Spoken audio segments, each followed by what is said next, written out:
Bonjour, je m'appelle Marlène, je suis une professionnelle en relations d'aide. J'ai une formation en sexologie et une maîtrise en intervention en toxicomanie. Mon but aujourd'hui, c'est qu'on parle de la 11e étape.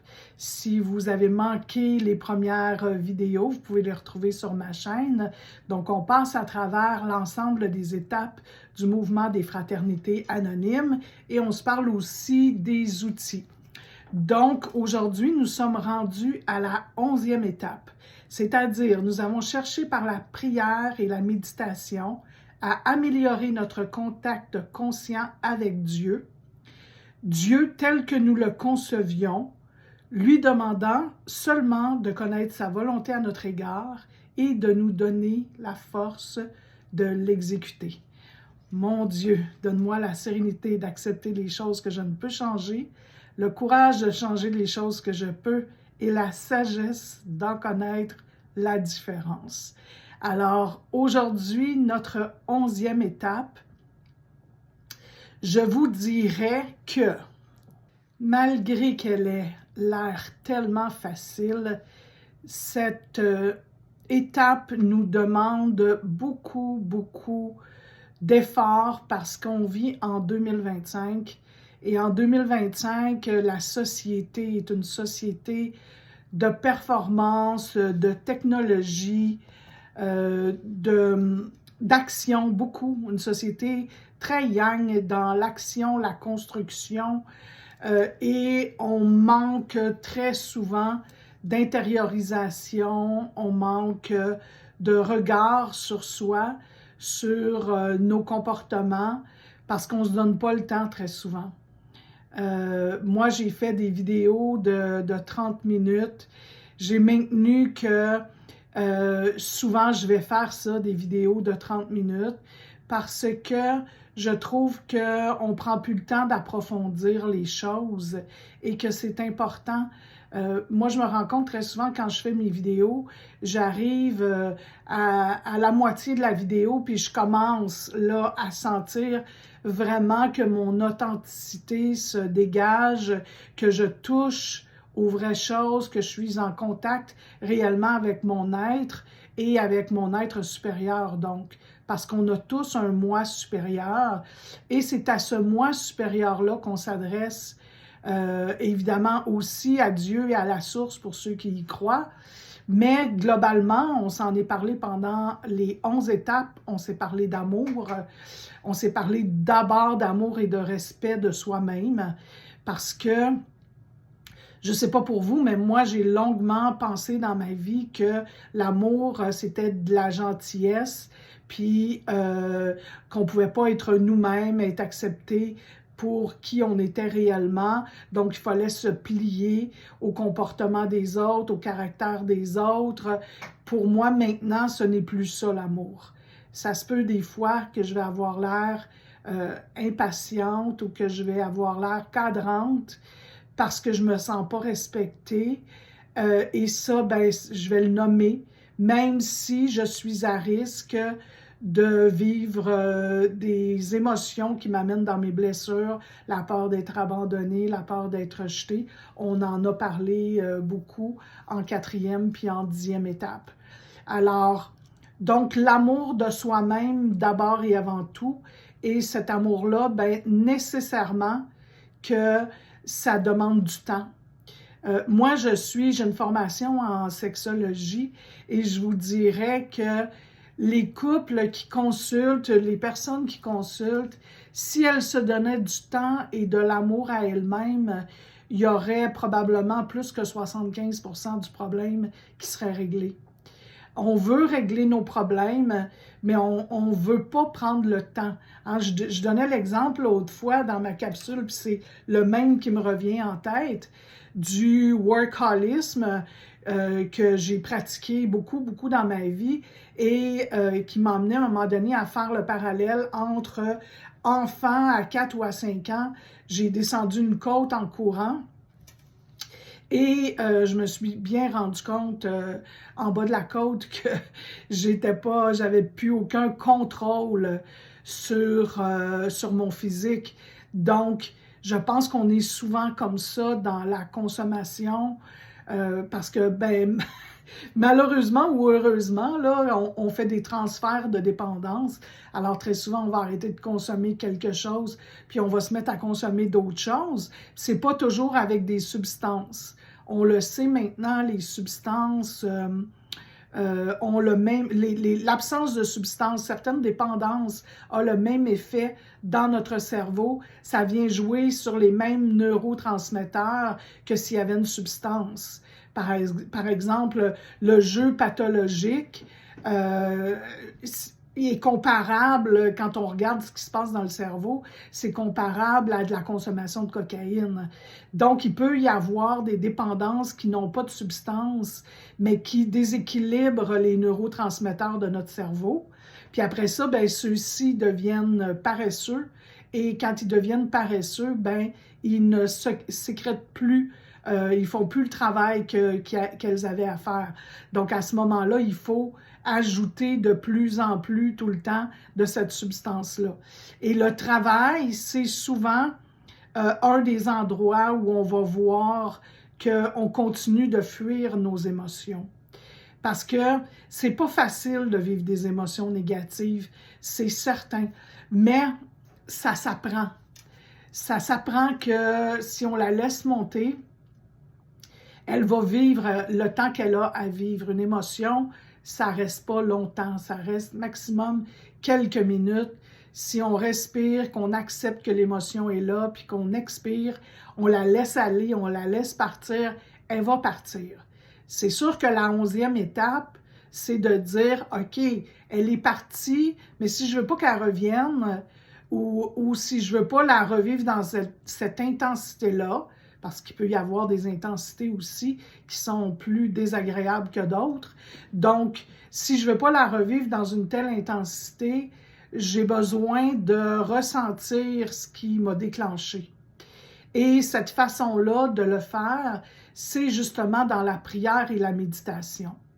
Bon, la prière, très souvent, on apprend avec les manifestations dans les dernières années avec la mécanique, la physique quantique, que dans l'infiniment petit, dans l'infiniment grand, la prière est entendue quand on parle au présent, puis quand on parle dans la gratitude. On avait l'habitude de faire des demandes et c'est souvent pas comme ça que ça fonctionne. Mais bon, le but aujourd'hui, c'est de parler plus de méditation que de prière, parce que si on n'a pas le recul nécessaire, et dans la 10e étape, je suis censée, 4e et 10e étape, je suis censée m'être donné les outils. Et oui, je le sais que ça demande de la discipline, puis que la discipline, ça, on n'aime pas beaucoup ça. On n'a pas beaucoup de temps pour avoir du plaisir dans la vie, pour se reposer, pour faire qu'est-ce qui est agréable.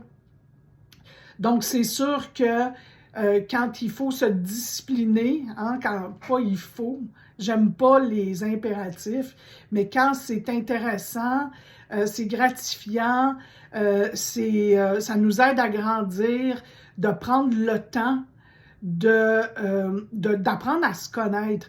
En fait, je pense que ça va être ça le titre de cette étape, apprendre à se connaître réellement. Bien que la 10e étape aussi, c'est une étape parce qu'on connaît tellement de choses dans la vie, puis on est tellement curieux. Moi, je me rappelle m'être assise dans une bibliothèque, puis d'avoir rêvé d'avoir toutes ces connaissances-là. Mais on peut avoir beaucoup de connaissances extérieures, mais est-ce qu'on se connaît soi-même? Et c'est à travers les émotions négatives qu'on va se connaître soi-même, très souvent, les émotions positives aussi. Mais si on veut améliorer notre vie, c'est souvent par les émotions négatives qu'on va avoir l'information.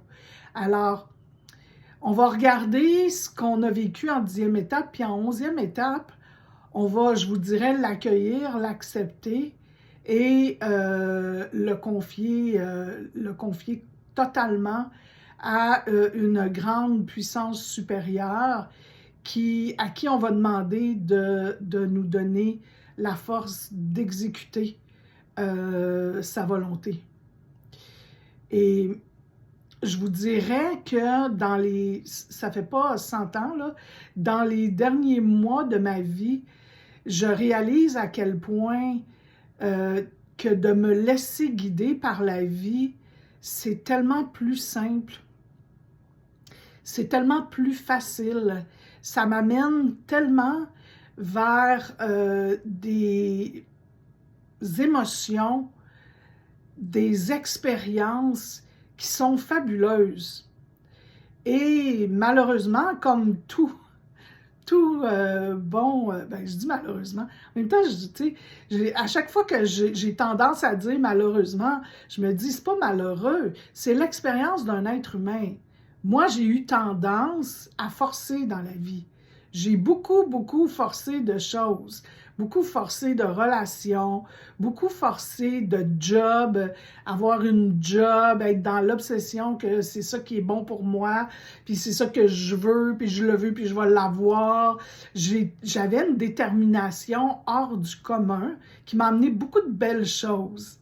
Mais vu qu'on a les qualités de nos défauts, ben la méditation, puis demander à Dieu de me donner la force, là, moi, ça a été une étape qui a été très longue à vraiment acquérir, si je peux dire ça comme ça. Est-ce qu'on acquiert complètement toutes les étapes dans une seule vie?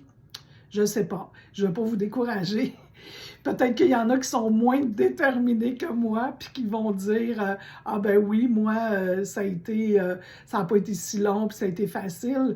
Mais moi, dire là aujourd'hui, prendre le temps de faire mon breathworking, là, ma respiration consciente, faire ma méditation, faire ma 10e étape, toutes les choses, vraiment les outils qu'on m'a donnés rapidement dans ma vie, là. Moi, j'ai commencé à faire des meetings, j'avais même pas 30 ans. Donc, j'ai eu beaucoup d'outils qui m'ont été donnés que j'ai eu de la misère à utiliser. Ça m'a pris du temps avant de me décider de les utiliser au quotidien. Mais c'est ça ma vie, c'était ça moi, c'était ma personnalité. Mais aujourd'hui, je peux vous dire que de prendre le temps, pardon, de m'aimer assez pour me donner du temps à l'intérieur de ma propre vie à moi, puis dans mes relations avec ceux que j'aime et ceux qui m'aiment, et même ceux qui m'aiment moins ou qu'on s'aime moins. Je veux dire, on n'est pas tous... Moi, j'ai eu la chance de développer des relations extraordinaires dans mon milieu de travail, mais c'est pas la même égalité avec tout le monde. C'est pas obligé d'être la même égalité avec tout le monde non plus, mais c'est important qu'on prenne du recul face à nos relations, même si ce n'est pas nécessairement des relations intimes. C'est important qu'on regarde nos comportements puis qu'on voit qu'est-ce qu'on peut changer dans nos comportements. Et c'est dans la méditation, très souvent. Il y avait un vieux membre qui disait « Dieu est poli, il ne parle pas en même temps que toi ». Et ça, moi, j'aime beaucoup cette expression. C'est tout à fait vrai. Pour moi, la 11e étape, c'est ça. C'est la méditation. Prendre le temps de méditer. Pour certains, ça peut être un petit 10 minutes qu'on s'accorde le matin au café, mais c'est hyper important que ça soit fait. Tant mieux si vous avez la chance de prendre 1 heure ou de prendre 1 heure une fois de temps en temps, mais je crois que idéalement, après notre 10e étape, quotidienne, puis c'est pas obligé de commencer quotidien non plus, hein. Moi, j'ai appris à travailler avec ce qu'on appelle les objectifs SMART. Il faut que ça soit réaliste, entre autres. Bon, je vous parlerai de ça, se faire des objectifs SMART à un moment donné, mais il y a un aspect de cette théorie-là qui dit que ça doit être réaliste. Alors, si vous pensez que ce n'est pas réaliste d'écrire à tous les jours ce que vous avez vécu, commencez par le faire 1 fois par semaine. Commencez par vous donner 15 minutes, 1 demi-heure, 1 fois par semaine. Je vous le jure que vous le méritez. Puis je vous le jure que ça va changer beaucoup de choses dans votre vie. C'est vraiment très important de prendre ce temps-là pour voir qu'est-ce qui s'est passé dans notre semaine, qu'est-ce qui s'est passé dans notre journée et être capable d'agir s'il y a lieu d'agir, parce que ça change la vie. C'est la grâce que je vous souhaite. C'est ce que j'avais à vous dire aujourd'hui pour la 11e étape. N'hésitez pas à vous abonner et à m'écrire au besoin. Ça me fera plaisir de vous répondre. Passez une belle journée.